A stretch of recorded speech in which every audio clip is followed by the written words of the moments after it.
Hey guys, and welcome to another episode of CarX Drift Racing 2 with Brogue Hammer Auto House. I have had a few requests for a vehicle that is set up for the Top 4 Blitz, which is a 600 horsepower or less requirement in order to enter the tournament. And there's only a Top 4, so it runs really quick. I thought it'd be a good one to kind of show you a little bit more raw here. So you're seeing my first qualifying run with this car for the Top 4. We're going to go I'm going to show you all my runs just because I feel like I've normally cut out some of the ones where I have errors and mess up, but I want to have you guys see the kind of the overall raw deal here. And then once we get to the end of the Top 4 Blitz here, we'll jump over to the tuning side. I'll go through the tune on the car, how I lowered it to 600, what settings I changed for lower horsepower in order to have better control, higher speed drifting and all that kind of stuff. So I'm going to kind of analyze some of these drift shots here as we go through them. This is, I believe, the second qualifying run, which I believe is going to be my highest scoring one out of the 3. I just shot it about 5 minutes ago. Held some more speed through this line in the center, which was kind of my crux in the previous run, and then get nice out wide. Try to follow that white line with the rear tire basically around to the finish. So I think this one ended up with, let's see what the total score was. 12,000. I don't think that was my best one. So we'll jump out and we'll get the third one, and then we'll jump right into tandems and do some analyzing on that as well. I had some interesting tandems with this battle. So flick initiation, hold the line, try to get enough speed to get out to that outer zone, and then transition on the outside here so that you have a better line shooting out towards this outside zone, because you have to cut in really hard for this inner clip. And that one I was able to carry a lot more speed through than I did in the previous run that you saw. I did swing a little wide and it was probably a little too far, but in my opinion that's much better than brake checking a lot or checking up to kind of mess up the person that's going to chase you. I don't think that's the proper way to win, so that's not how I drive. But that was my top one there, 13-3 total. I did qualify number 1. There is only 5 people in the top 4 Blitz, so only the 5th person, the worst qualifier, gets knocked out immediately. Then there's a top 4 going up against a Phoenix NX. And then this setting thing came up.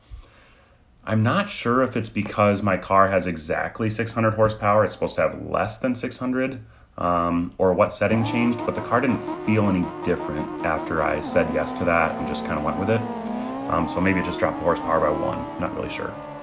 So we're up against the Phoenix NX first, and he was running a pretty good line. I was able to stick with him. It's always hard on the first chase run to know where he's going to go and where he's going to brake and check up and whatnot.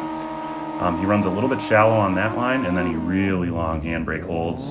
And on the first run, I ended up running into him and losing the multiplier. So I usually do try to do on the first run, kind of sit back and study a little more, so that on run 2 and 3, I can dive in on his door, know when I need to slow down.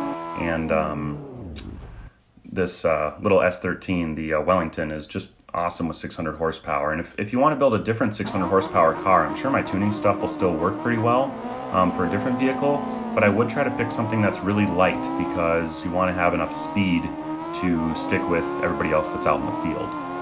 So here I took a more aggressive flick in, which actually set me too far back from him, and I wish I could have gotten more proximity. So I was trying to gun in, take some angle out of the car, get a little closer, knowing that he was going to have that long handbrake there. And I just really didn't read this run quite right on the chase for run number 2.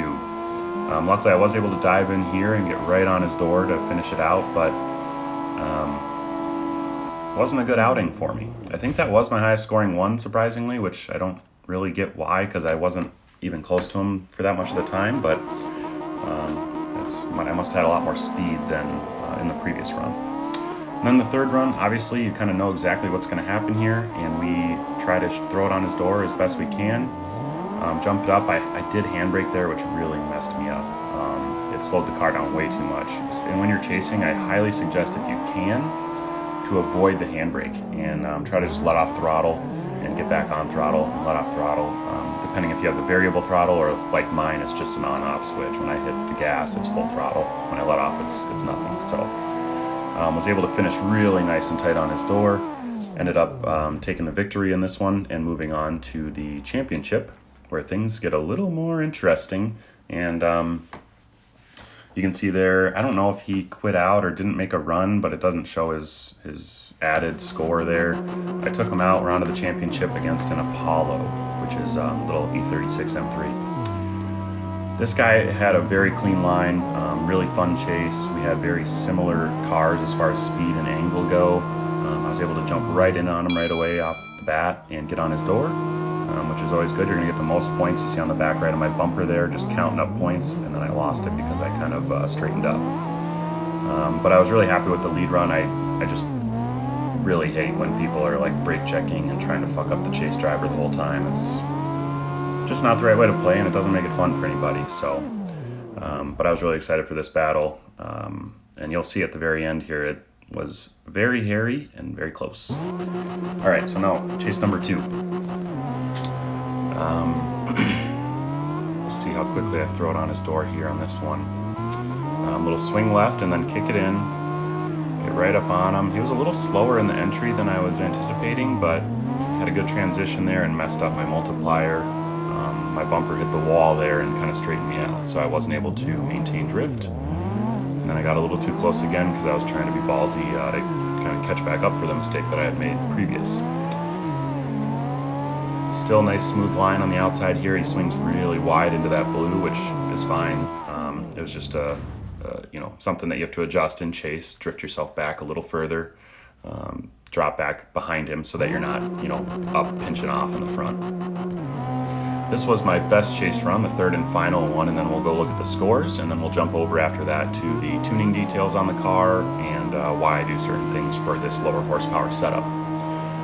Here you can see when I initiated, I started way further off of him, and I was upset about that, so I tried to just dive in on the door as best I could. I did a good job of catching up by this point, and then lost some angle coming into that corner. And swing it back around, get up on the door. There I did a handbrake as well, where I should have just let off throttle and got back on because I wasn't that close to him. And then you'll see here, that was a 14,877 point chase. But when I went down and looked at it, he beat me by 15 points. I had 28,224, he had 28,239. And I am glad that in this one, they don't allow you to use a fuel to try one more chase run.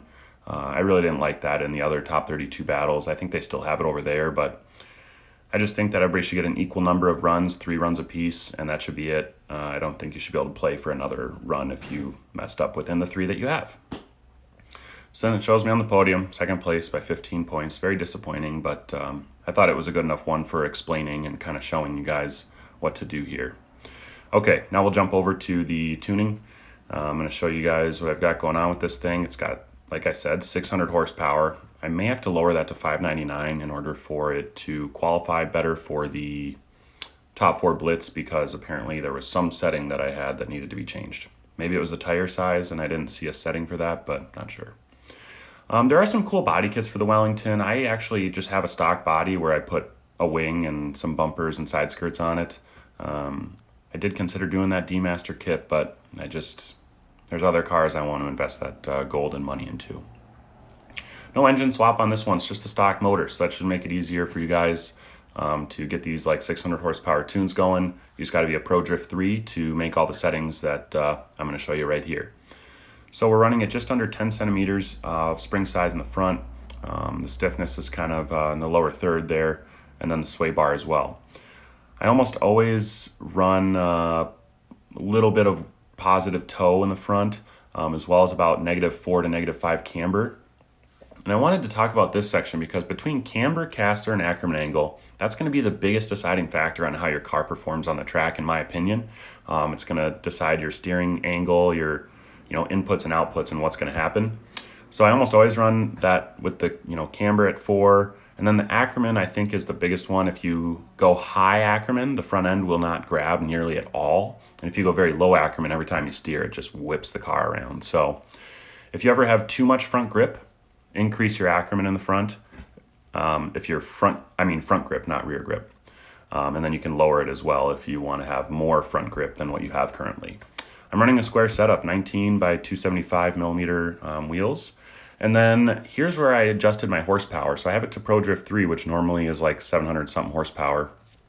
I just lowered my RPM at max torque until I saw that 600 horsepower number there on the graph.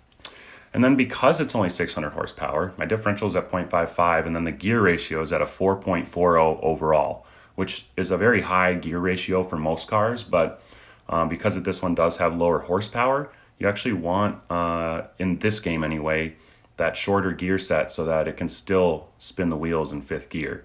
If that was still set to like a 4.0, when you click to fifth gear, you'll just get nothing. It'll kind of bog out and you'll straighten. No axis widths or anything there. Mass is all the way down, center of gravity is all the way down. And we'll jump out and do a little, quick drive, but obviously you guys already saw the top four. So I always appreciate this video was referred to by one of my subscribers that follow. They commented wanting a 600 horsepower tune. So hopefully he sees the video and enjoys it. But if you guys have any suggestions or questions regarding this video or suggestions for future videos, leave a comment below. And if I like the idea, I'll make a video about it. Otherwise, don't forget to like the video. It really helps me with the algorithm and I appreciate it. And subscribe to the channel. That's it for today's video, guys. See you later.